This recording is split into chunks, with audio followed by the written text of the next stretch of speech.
Tur pesepak bola Lionel Messi di Stadion Salt Lake, Kolkata, India berujung ricuh. Penggemar mengamuk hingga merusak stadion dan turun ke lapangan.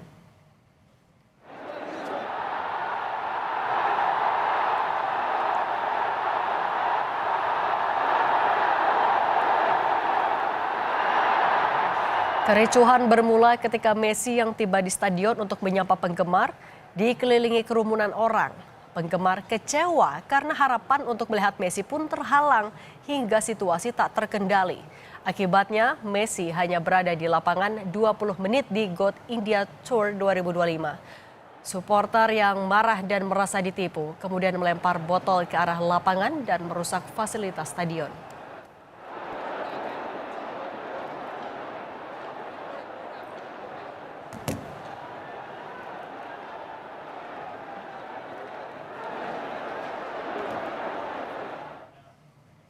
TNI Angkatan Udara